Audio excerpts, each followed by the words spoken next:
पिछले 2 बार से लगातार काउंसलर रही हैं। भारतीय जनता पार्टी के विभिन्न पदों पर उनको जिम्मेदारी मिली है। आज वो अपना भारतीय जनता पार्टी छोड़कर आज आम आदमी पार्टी में आ रहे हैं। मैं हमारे राष्ट्रीय संयोजक अरविंद केजरीवाल जी से विनती करूंगा कि वो हमारा प्रतीक चिन्ह देकर दोनों लोगों को विधिवत रूप से आम आदमी पार्टी में भेजें।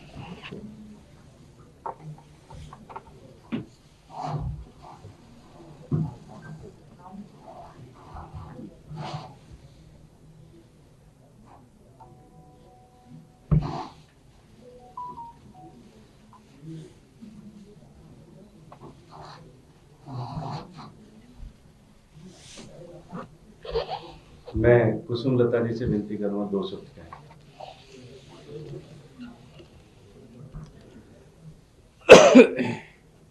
मेरा नाम कुसुम लता रमेश और मैं दूसरी बार निगम पार्षद हूँ। मेरा कार्यकाल पहले 2012 से 17 तक रहा। उसके बाद 2022 का इलेक्शन में बीजेपी से लड़ी और आज मैं अपने आप को सौभाग्यशाली और खुशनसीब समझती हूँ कि मैं केजरीवाल जी की विचारधारा से प्रभावित होकर आज मैं आम आदमी पार्टी ज्वाइन कर रही हूँ, जो एक सच में आम आदमी पार्टी जो सबके हितों के बारे में सोचती है। धन्यवाद। मैं रमेश भाई साहब से कहूँगा 2 शब्द। मैं रमेश पहलवान, मेरा निवास स्थान गांव कलेजी कोटवारपुर है, विधानसभा कस्तूरबा नगर। मेरी आज दोबारा घर वापसी हो रही है।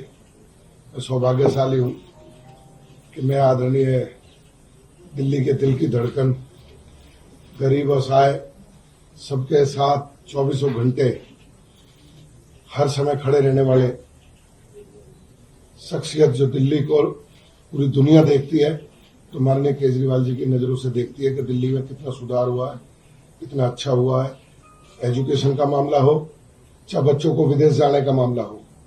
बच्चों को विदेश जाने का मामला इसलिए कह रहा हूं कि जिन स्कूलों में हम भी पढ़े हैं, सरकारी स्कूल में, आज सरकारी स्कूल का बच्चा अगर फ्रांस जाता है और वो फ्रेंच सीख के आता है और पूरे विश्व के पटल पर खड़ा होकर अपनी बात को रखता है और फ्रेंच में बात करता है, तो सारा श्रेय आदरणीय केजरीवाल जी को जाता है। और दिल्ली के स्वास्थ्य की बात हो, शिक्षा की बात हो, मुफ्त पानी की बात हो, बिजली की बात हो, उन नीतियों को देखते हुए, उनके आदर्शों पर चलते हुए, देखते हुए, उन सारे सपनों को देखते हुए दिल्ली का, क्योंकि हम भी आम आदमी परिवार से आते हैं, मेरे फादर साहब सरकारी कर्मचारी रहे हैं, तो मैं समझता हूं कि मैं सही जगह आया हूं दोबारा से और इनका आशीर्वाद हम पे हमेशा बना रहेगा। क्षेत्र की सेवा भी करेंगे। इनके नेतृत्व में दिल्ली बढ़ रही है और आगे बढ़ेगी निरंतर। धन्यवाद। मैं अरविंद जी से विनती करूंगा।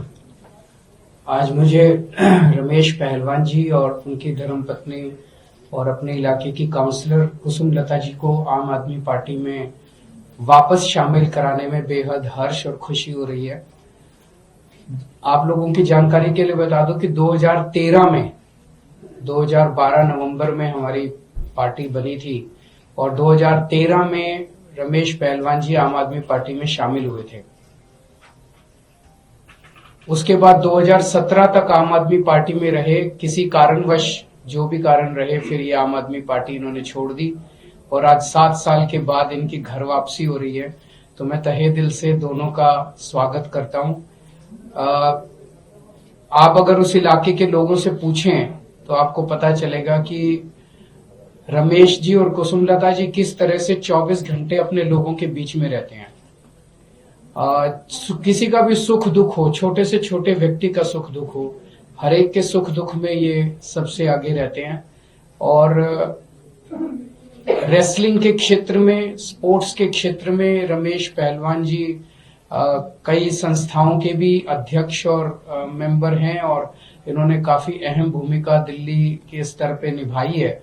और कुसुमलता जी 2 बार पार्षद रही हैं और पार्षद रहते हुए बीच में 5 साल एससी सीट हो गई थी जिसकी वजह से वो नहीं लड़ पाई, लेकिन उसके बावजूद इनको दोबारा भारी समर्थन मिला।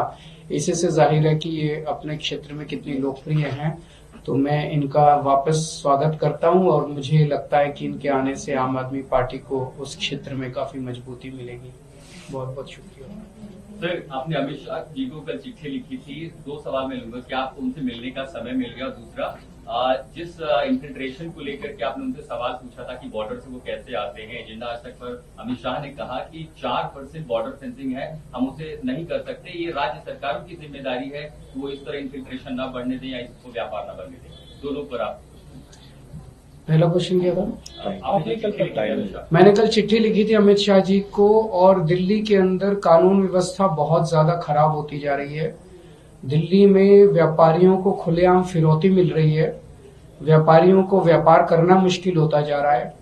आप लोगों की जानकारी के लिए बता दूं, दिल्ली में औसतन डेली 17 बच्चे गायब हो रहे हैं, 17 बच्चे किडनैप हो रहे हैं, कोने कोने में नशा बिक रहा है, महिलाओं का घर से निकलना मुश्किल हो गया है, सड़क पे चलो तो फोन छीन के भाग जाते हैं।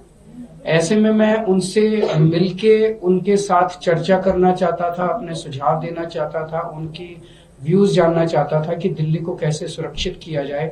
अभी तक मुझे अपनी चिट्ठी का कोई जवाब नहीं मिला और ना ही उनसे मिलने का समय मिला है। दूसरा, आप जो कह रहे हैं, आपने ये कहा कि अमित शाह जी ने कहा है कि इंडो बांग्लादेश बॉर्डर की निगरानी करना राज्य सरकार की जिम्मेदारी है। मैंने उनका ये बयान सुना नहीं है, लेकिन मैं आशा करूंगा कि कोई भी यूनियन होम मिनिस्टर ऐसा बयान शायद ना दे कि देश के बॉर्डर की सुरक्षा करना राज्य सरकार की जिम्मेदारी है। 4% बॉर्डर है, सबको फेंस नहीं किया जा सकता, तो राज्य सरकारों की जिम्मेदारी है कोई। मैं फिर से यही कह रहा हूं, आप ये कह रहे हैं कि उन्होंने ये कहा कि जो अनफेंस्ड बॉर्डर है उसकी सुरक्षा करने की जिम्मेदारी राज्य सरकार की है। मैं समझता हूं शायद कोई भी जिम्मेदार यूनियन होम मिनिस्टर इस किस्म का बयान नहीं देगा। इंडो बांग्लादेश बॉर्डर 4000 किलोमीटर है, उस 4000 किलोमीटर में से 3000 किलोमीटर मुझे बताया गया कि फेंस्ड है, 1000 किलोमीटर अनफेंस्ड है। लेकिन जो रोहिंग्या और बांग्लादेशियों का भारत के अंदर घुसना हो रहा है वो हर तरफ से हो रहा है। जो अनफेंस्ड है वहां से भी हो रहा है, और जो फेंसिंग है उस पर 2 तख्ती लगा के और उसके ऊपर कूद के आ जाते हैं। तो भारत सरकार कर क्या रही है? क्या भारत सरकार खुलेआम ये एक्सेप्ट कर रही है कि वो देश के बॉर्डर्स की सुरक्षा करने में नाकाम है? पहली चीज तो ये है कि वो बॉर्डर क्रॉस कैसे कर रहे हैं, और दूसरी चीज बंगाल से या असम से दिल्ली कैसे पहुंच रहे हैं। और केवल दिल्ली नहीं, इन्होंने झारखंड में कहा कि झारखंड में भी रोहिंग्या रह रहे हैं, पूरे देश में। तो क्या उनको सुनियोजित तरीके से वहां से ट्रांसपोर्ट करके देश के अलग अलग भागों में बसाया जा रहा है? अगर बसाया जा रहा है तो इन लोगों को पता है कि कहां बसाया जा रहा है। दिल्ली के अंदर हरदीप पुरी जी ने 2022 में बयान दिया था कि बक्करवाला के ईडब्ल्यूएस फ्लैट्स में रोहिंग्यों को बसाया जाएगा। वो ईडब्ल्यूएस फ्लैट्स क्या दिल्ली के लोगों के नहीं थे? क्या उनके ऊपर अधिकार दिल्ली के लोगों का नहीं है? वो हमने दिल्ली के गरीब लोगों के लिए नहीं बनाए थे वो वाले फ्लैट सरकारों ने? अगर हमारे हक के फ्लैट, हमारे हक के बिजली पानी, हमारे हक के नौकरियां अगर बांग्लादेश से ला के इलीगल इमिग्रेंट्स को दिए जाएंगे तो दिल्ली की जनता कहां जाएगी? Thank you. ज्वाइनिंग के ऊपर बात करेंगे। लगातार बीजेपी के नेता ज्वाइन कर रहे हैं, आम आदमी पार्टी का दिल्ली के सारे अच्छे लोग ज्वाइन कर रहे हैं, और जैसा मैं हमेशा कहता हूं, मेरा एक सपना है कि एक दिन दिल्ली के 2 करोड़ लोग, सारे कांग्रेसी, सारे बीजेपी वाले, सारे लोग आम आदमी पार्टी में शामिल होंगे। Thank you.